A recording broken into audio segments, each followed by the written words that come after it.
예레미야 46장 27절에서 28절까지 말씀 같이 한 목소리로 읽겠습니다. 내 종 야곱아 두려워하지 말라. 이스라엘아 놀라지 말라. 보라 내가 너를 먼 곳에서 구원하며 내 자손을 포로된 땅에서 구원하리니 야곱이 돌아와서 평안하며 걱정 없이 살게 될 것이라. 그를 두렵게 할 자 없으리라. 여호와의 말씀이니라. 내 종 야곱아 내가 너와 함께 있나니 두려워하지 말라. 내가 너를 흩었던 그 나라들은 다 멸할지라도 너는 사라지지 아니하리라. 내가 너를 법도대로 징계할 것이요 결코 무지한 자로 여기지 아니하리라 하시니라. 아멘. 네, 우리 앞뒤자 우리 옆 사람들에게 인사합시다. 사랑하고 축복합니다. 사랑하고 축복합니다. 오늘 설교 제목은요, 두려워하지 말라 함께 하신다라는 말씀입니다. 여러분은 때로 언제가 가장 두렵습니까? 여러분들이 생각할 때에 두려운 시기가 있죠. 잠을 자려고 딱 누웠는데 공과금을 갚지 못해서 두려울 때도 있어요. 또 어떤 사람은 이 높은 곳에 올라가면 그 자체가 고소공포증이 있으신 분도 있습니다. 어떤 사람은 엘리베이터 타는 그 자체도 안전의 문제로 걱정을 많이 하시는 분도 있고요. 제가 아시는 사람은 이 운전면허조차도 없어요. 나이가 꽤 많으신데도 왜 차를 안 타고 다니냐 그랬더니 사고 날까봐 두려워서 운전면허를 안 땄다고 그러시더라고요. 여러분, 이처럼 이 사람은 두려운 것들이 많습니다. 어떤 분들은 사람 만나는 게 두려워요. 특정 인물들을 지칭할 수는 없지만 그 아이 형들은 그냥 집에 가만히 있는 것이 가장 편안하고 행복해요. 제발 연락을 안 해줬으면 좋겠다. 이게 요즘 MZ세대들의 또 바람이라고 하더라고요. 여러분, 이처럼 사람 만나는 게 힘들고 두렵고 어려운 사람도 있습니다. 또 어떤 분들은요, 이 전쟁이 날까봐 두려워서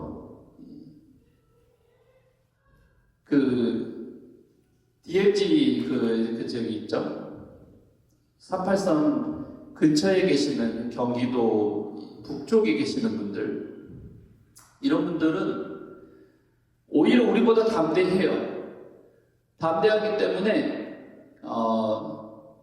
쉽게 이게 폭탄 소리가 막 들리고 이제 보통 우리가 이제 군사 훈련을 하다 보면은 훈련들을 많이 하거든요.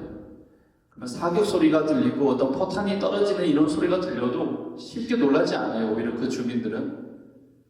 근데 서울에 계시는 어떤 한 집사님은 북한이 공격을 하면은 이 서울부터 불바다가 된다 이래가지고 두려워서 인천으로 내려왔고, 또 인천에 왔더니 중국인들이 많다 이래가지고 또 중국인들이 이상한 짓들을 많이 한다. 칼 맞기도 하고 인신매매 당해서 어디 강제로 납치되기도 하고 이런 일들이 요즘 많고 살인 사건들이 많으니까 또 그러면은 경상도로 가자 또 이런 거예요. 경상도로 가지고 구미 쪽에서 살았는데 구미 쪽에서는 구미 산단 있잖아요. 북한이 이제 주요 타겟을 잡는 게 이 바로 구미 산단에 또 그 주요 타격점이 있어요. 그래서 또 그 얘기를 또 듣고 이제 무서워가지고 이 자리를 또 옮기게 돼요. 또 울산에 왔더니 울산은 괜찮겠다 이러고 왔더니 또 거기는 화학단지, SK 화학단지도 있고 또 원전이 가깝고 말이에요. 여러분, 사람이 살다 보면 참 두려운 일들을 많이 당하게 됩니다. 우리가 생각하는 만나고 싶지 않은 어떤 공포의 대상들이 있죠. 주님께서 오늘 예레미야 말씀을 통하여서 두려워하지 말라라고 말씀을 하십니다. 그 이유는 내가 너와 함께 하리라 라는 것입니다. 우리는 지금 법이 진실 위에 서 있지 못한 시대를 살고 있어요. 우리가 생각하던 대로 정의가 흘러가지 않고 공의가 물 흐르듯이 흐르지 않는 시대를 살고 있고, 거짓이 증거가 되고 채택되면 거짓 증인들이 법정에 서면 그것이 효력이 생기는 또 그것들을 판결하는 악한 판사들이 많습니다. 제 개인적으로 그런 것들을 볼 때 많이 두렵습니다. 언제까지 이렇게 이 나라, 이 땅이 부정부패와 이 법이 정의롭게 서지 못하는 시대를 언제까지 살아야 되는가? 말도 안 되는 이유로 탄핵이 되고 또 말도 안 되는 이유로 기소가 돼가지고 구속이 되고 의인들이 잡혀가고 참 이런 것들을 보면은 저는 마음이 굉장히 답답하고 두렵습니다. 첫 번째 대지를 좀 여러분 메시지를 통하여 함께 나눠보는데 같이 따라하겠습니다. 하나님은 반드시 심판하신다. 하나님은 반드시 심판하십니다. 예레미야를 통해서 하나님은 분명히 선언하고 계시는 거예요. 이스라엘을 흩었던 나라들, 이 교만하여서 하나님의 공의를 짓밟은 나라들은 다 멸할 것이다 라고 말씀을 하고 계시는 겁니다. 하나님은요 결코 악을 방치하지 않으시는 거예요. 그러니까 우리가 겉보기에는 왜 하나님은 저 고통 속에서 그 고통의 눈물의 기도를 듣고 있지 않습니까? 하나님 어찌하여서 의인들이 다 잡아가고 있는 이 세상에 또 선량한 시민들이 죽어가고 있는 이런 시대에 왜 하나님은 침묵하고 계십니까? 이렇게 우리가 물어볼 때가 있어요. 제가 이란의 지금 시민들이, 무고한 시민들이 시위한다는 이유로 강제력을 동원해서 결국에는 총기 사용을 하여서 시민들을 총으로 쏴서 죽이고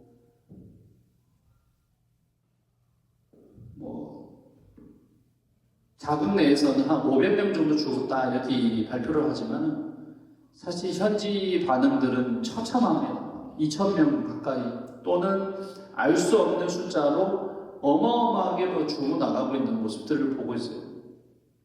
여러분 5.18만 위대한 어떤 민주항쟁입니까? 왜 이런 것들을 보도하지 않는지 국내 언론들은 이해가 되질 않습니다. 또 이처럼 윤석열 대통령은 어제 사형 선고를 받았어요. 역사가 심판할 것입니다. 분명히 하나님께서 그것을 보고 계시고 진실은 무엇인지 아시겠죠? 하나님께서는요 그것을 가만히 두고 계시는 게 아니에요. 하나님은 침묵하거나 외면하시는 분이 아니라 오늘 예레미야에게 선포하셨듯이 하나님은 반드시 심판하신다.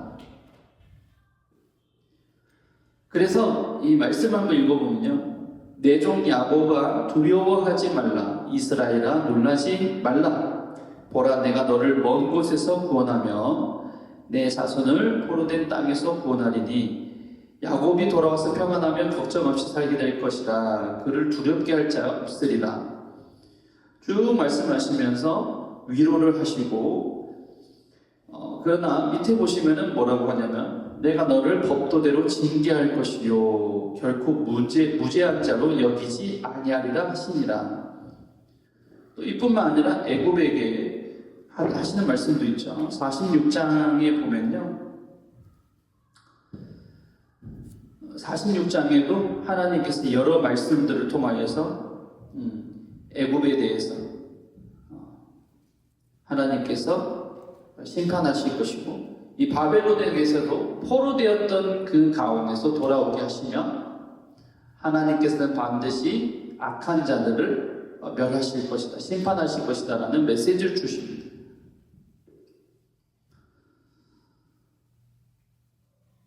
우리는 이 세상의 판결로 낙심할 수 있는 환경에 처해 있습니다. 그래서 세상의 법관들이, 이 판사들이 그것을 판결할 때에 우리는 실망하기도 하고 때로는 환호성을 지르기도 하고 그렇습니다. 그런데 사람을 만드신 분이 하나님이시기 때문에 온전하지 못한 이 제한적인 인간이 내린 그 판결보다 하늘의 법정에서 내리시는 그 하나님의 심판이 두려운 줄로 믿습니다. 그렇기 때문에 우리는 두려워하는 것이 심판하시는 하나님을 두려워해야 돼요. 그러니까 너 두려워하지 말라라고 권면하시면서 46장 28절에 내가 너를 법도대로 징계할 것이다. 이렇게 말씀하시는 거예요. 또 결코 무죄한 자로 여기지 아니하리라. 무죄한 자로 여기지 아니한다는 거예요. 너도 죄가 없다라고 여길 수 없다. 나는 법도대로 심판할 것이고 그의 선악과는 우리 행위대로 심판하시는 하나님을 알려주고 계시는 거예요. 자, 두 번째 메시지입니다. 따라하겠습니다. 하나님은 반드시 구원하신다. 반드시 구원하시는 하나님이십니다. 하나님은요, 이 심판만을 말씀하지 않으십니다. 예레미야에 전반적으로 걸쳐서 이렇게 말씀을 묵상하다 보면은 반드시 이스라엘은 멸망한다, 패망한다, 성전은 불타서 없어질 것이다 라는 이 메시지들이 끊임없이 반복이 되고 왕은 끌려갈 것이다, 또 부녀자들도 끌려갈 것이다 이런 메시지들이 반복해서 나오고 있어요. 회개치 않으면 심판하고 또 반드시 멸망할 것이다 이런 메시지를 주고 계시는데 그것만 보면 안 돼요. 반드시 그 뒤에 나오는 건 뭐냐면 구원할 것이다. 그러나 이스라엘을 회복시켜서 구원하여서 새 언약을 주고 새 마음을 주어서 하나님을 바로 섬겨서 그들을 회복시키고 구원할 것이다 라는 이 메시지를 주고 계시는 거예요. 여러분, 하나님께서 택하신 자들은 감옥에 가도 억울한 판결을 받아도 역사 속에서는 사라지지 않는 줄로 믿으시기 바랍니다. 최근 들어서 우리가 생각하는 이 생각대로 입법부, 사법부, 행정부가 정의롭게 바르게 다스리지 않고 또 행하지 않는 모습들을 보면서 많이 실망을 합니다. 그러나 우리는 이 가운데서 마음이 실망되어 낙심할 필요 없이 오직 다시 회복시키고 구원하시는 하나님을 바라봐야 될 줄 믿습니다. 벌벌 떨고 있는 우리 사람들에게, 저와 여러분들에게 두려워하지 말라라고 말씀하셔요. 내 종 야곱아 두려워하지 말라. 이스라엘아 놀라지 말라. 포로된 땅에서 구원하리니 이렇게 약속하고 있어요. 야곱이 돌아와서 평안하며 걱정 없이 살게 될 것이다. 여러분, 놀라운 말씀입니다. 포로되어 있는 상태, 그러니까 끌려가 있는 상태, 망해가 있는 이스라엘을 향하여서 예레미야에게 이렇게 권면하시면서 이스라엘에게 전하라고 하는 거예요. 두려워하지 말라. 놀라지도 말라. 하나님의 뜻은요, 우리에게 이런 것들을 주셔요. 두려워하는 것이 별로 하나님의 뜻이 아닌 거예요. 평안하기를 하나님 바라시고 놀라지 않기를 바라셔요. 제가 김문우 목사님 설교를 듣다가 굉장히 웃었던 멘트가 한 군데 있었는데, 하나님은 우리가 얼마나 약한 존재인지를 알고 계셨기 때문에 엘리야처럼 위대한 인물이 대단한 싸움을 하고 나서 우울증에 걸려가지고 도망가는데 하나님이 놀래 자빠질까봐 엘리야야 이렇게 하고 크게 외치신 게 아니라 엘리야야, 세미한 음성으로 그를 부르셨다는 거예요. 하나님은 저와 여러분들이 평안하시기를 바라요. 그리고 그 이면에는 구원하신 하나님이시기 때문에, 싸움에서 승리하신 하나님이기 때문에 저와 여러분들에게 샬롬을 주실 수 있는 것입니다. 세 번째 따라하겠습니다. 바룩과 예레미야의 자리에 서 있는가? 바룩과 예레미야의 자리에 서 있는가? 라는 것입니다. 이게 무슨 말씀이냐면요, 예레미야 시대에도 두 부류가 있었어요. 두 부류가 있었는데 하나님의 말씀을 왜곡한 거짓 선지자들, 그게 한 부류가 있었고, 또 한 부류는 눈물로 말씀을 전하고 그것을 기록했던 예레미야와 바룩이 있었던 거예요. 바룩은 정치적인 계산이 아니라 하나님 편에서 서는 선택을 했습니다. 그 결과 그는 살아남았고 하나님의 말씀이 역사가 된 거예요. 여러분, 사실 우리는 그렇잖아요. 우리가 어떤 역사 가운데서 좀 놀라운 어떤 주인공의 역할을 하기를 바라고, 또 어떤 부흥의 주역들이 되기를 바라는 것이 우리의 마음인데, 인정받고 싶어하는 그 욕구보다는 하나님께서 정말 깨끗한 그릇으로 쓰시는 게 더 중요하고, 우리 굵고 짧게 끝나는 인생이 아니라 가늘고 길게 사용받는 것이 더 중요한 거예요. 바룩을 바라보면은 예레미야와 바룩은 끝까지 살아남아요. 끝까지 살아남아가지고 하나님의 말씀을 전하고 하나님의 마음을 글로 적어서 이스라엘 사람들에게 전파합니다. 저와 여러분들도요, 세상에 무너져가고 주위에 선량한 사람들이 잡혀가고 정의롭지 못한 이런 모습들을 바라볼 때에 마음이 실망되고 낙심되지만, 세상의 눈으로 그것을 바라보는 것이 아니라 우리를 지으시고 여전히 말씀을 우리를 주님의 날개 아래 거하도록 하시는 그 하나님을 바라보면서 바룩과 예레미야처럼 담대하게 주님의 말씀을 선포하는 저와 여러분들 되시기를 주님의 이름으로 축원드립니다. 말씀을 마치려고 합니다. 반드시 하나님은 심판하십니다. 심판하시는 계획을 갖고 계시고요, 또 구원하시는 계획, 그 두 가지를 동시에 갖고 계십니다. 결론이 중요한 것은 뭐냐? 구원하시기 위해서, 회복시키기 위해서 하나님께서 이 드라마틱한 역사의 히스토리를 아름답게 만들어가고 계시는 거예요. 악한 자들은 반드시 하늘의 법정에서 의로우신 재판장이 심판하실 거예요. 우리는 누구를 바라봐야 돼요? 두려워 떨면서 세상을 바라보면서 낙심되는 게 아니라 바룩과 예레미야처럼 하나님의 말씀을 삼고 하나님의 메시지를 듣고 마음 깊이 새기고 주위 사람들에게 알리고 희망을 전하고 구원의 메시지를 전달하는 그런 자들이 되시기를 주님의 이름으로 축원드립니다. 오늘 시간에 이 말씀을 생각하시면서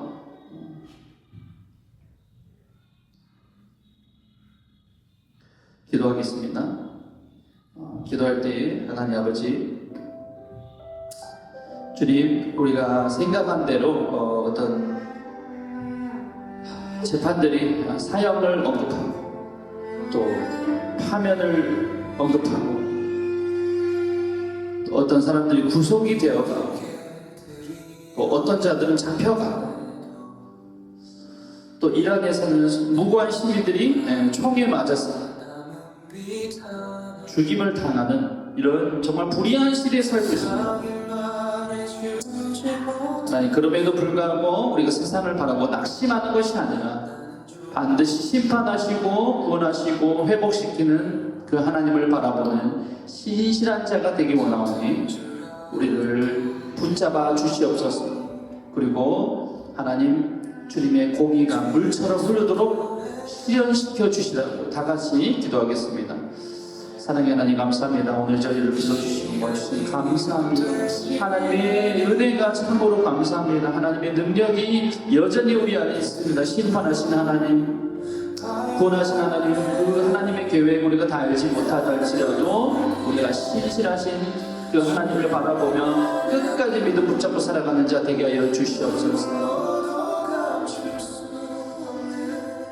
우리 없는 시간에 하늘문 교회를 위해서 기도할 때에 하늘문 교회 주님 이 빈자리들을 채워주시고 우리 사랑하는 우리 사모와 목사와 로이와니 축복하셔서 하나님께서 건강하게 자라게 해달라고 이 가정 지켜주시라고 기도하겠습니다. 아버지 하나님 감사합니다. 하나님 저희들을 불러주시는 것이 감사합니다. 하나님 미천한 중 하나님 실력이 부족하여 아버지 기술이 부족하여 아버지 하나님 이 자리를 채우지 못함을 용서해 주시고 하나님 아버지께서 부르신 이곳을 순종하오니 아버지 최선을 다할 때 주님 아름다운 열매를 맺을 수 있도록 성령께서 역사해 주시옵소서. 내 힘으로는 할 수 없사오니 성령의 능력 주시고 성령의 충만한 능력으로 사용해 주시며 아버지 하나님의 정말 멋지신 그 계획들을 맛보아 알게 해주시고 우리 사모 축복하셔서 물질 축복도 하시고 우리 아들들 건강하게 주님께서 모든 육체와 영과 혼을 지켜주시고 보호해 주시옵소서. 오늘 하나님께 필요한 재정들 많습니다. 하나님이 사람 인적 자원들 필요합니다. 일꾼들을 보내주시옵소서. 함께 예배드릴 자들 보내주시옵소서. 아버지 하나님 감사드립니다. 예수님 도와주시옵소서. 하나님 감사합니다. 오늘 예배 드렸습니다. 저는 최선을 다해서 하나님 머리를 좋아합니다. 주님의 뜻을 다 알지 못하지만 주님이 계획하시고 심판하시고 만들어 가시며 구원하시는 하나님을 바라보옵나니 주님께서 이끌어가 주시옵소서.